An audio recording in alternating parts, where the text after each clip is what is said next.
Bien, alors la suppression de la CREI et l'allègement du parrainage sont actés. Reste maintenant Thierno Alassane Sall. Contre pour le premier, abstention pour le second. Bien.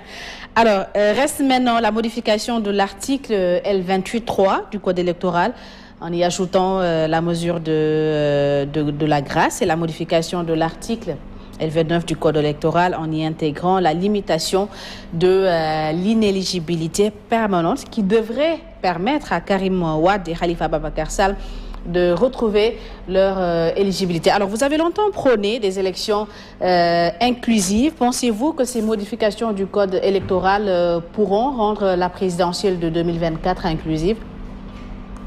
Ça y participera de toute façon, dans une large mesure, puisque ce n'est pas que ces personnes qui sont malheureusement visées ou potentiellement visées. Nous, d'ailleurs, à la République des valeurs, nous avions bien longtemps, je pense qu'en 2021, début 2022, écrit un article relayé par la presse à l'époque sur les modifications apportées au code électoral pour rendre le code moins sélectif. Et donc, nous pensons que nous sommes d'accord sur le processus de réviser les dispositions du code électoral. Mais ceci étant dit, d'abord sur la forme, tout semble établir que la révision a été faite, du moins dans l'esprit, pour des cas particuliers. Or, on dit souvent que la règle de droit doit être générale et impersonnelle. Mais ça, c'est vraiment du sur-mesure qui permet de régler certains cas tout en excluant le cas, par exemple, du leader du PASTEF. Alors même que... Donc vous êtes d'accord avec les partisans d'Ousmane Sonko qui disent que... Non, laissez-moi terminer, parce que si je dis la moitié de mon idée, vous allez me faire amener à une fausse conclusion. Allez-y.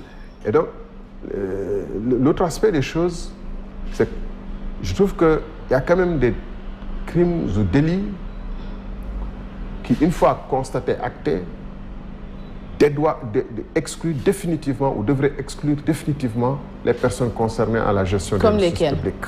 Puisqu'on parle de grande corruption dans le pays. Il s'agit de la corruption, de l'enrichissement illicite et des délits connexes qui ressemblent à ce genre de choses. Mais pensez-vous normal qu'on puisse confier les deniers de la République, le coffre-fort de la République, la gestion du pays, de ses mines, etc., à des personnes qui ont été déjà condamnés ou sur qui portent de fortes présomptions de détournement de deniers publics. Encore que les présomptions, c'est aux citoyens d'en juger. Mais quand le tribunal a déjà acté, je pense que ça devrait exclure définitivement certaines personnes. C'est une question de bon sens.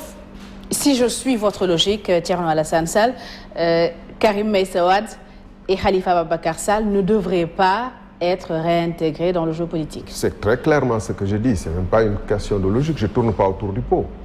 Je n'aime pas nommer les personnes souvent pour ne pas donner l'impression de m'acharner sur des personnes. Mais en réalité, quel est le pays au monde où on peut dire qu'une personne déjà condamnée régulièrement par les cours et tribunaux de détournement ou d'enrichissement, ou etc., devrait gérer les deniers publics?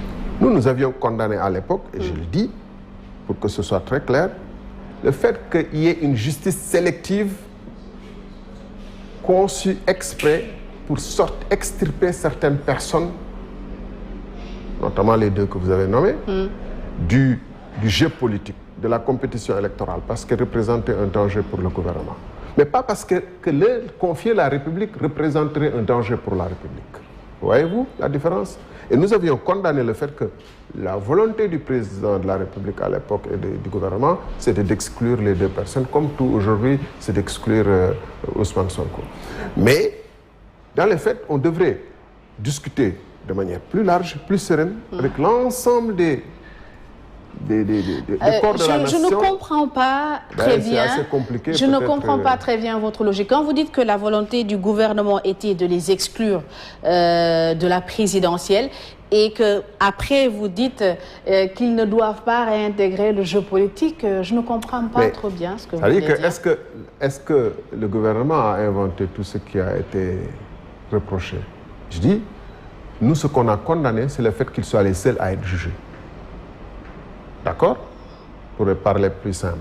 Et que si jugement il devrait y avoir, et si ces jugements n'étaient pas motivés par des calculs politiciens qui permettaient de récupérer certains qui étaient tout autant présumés coupables, sur qui pesaient de fortes présomptions comme eux, pour les amener à rejoindre la coalition Benno Bokk Yakaar, et les autres qui s'abstenaient de se mettre sous le joug du président, notamment Khalifa Sall et autres, de les condamner pour les exclure définitivement. C'était ça le jeu.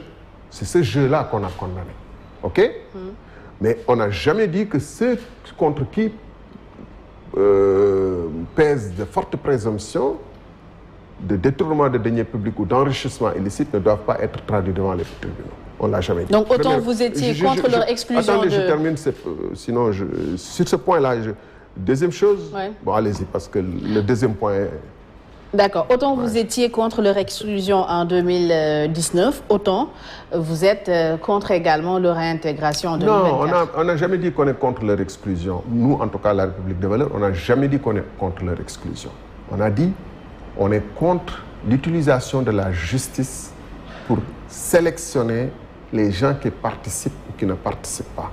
C'est à peu près la même chose. Hein? Non, c'est plus subtil que ça. Vous ne voulez peut-être pas suivre.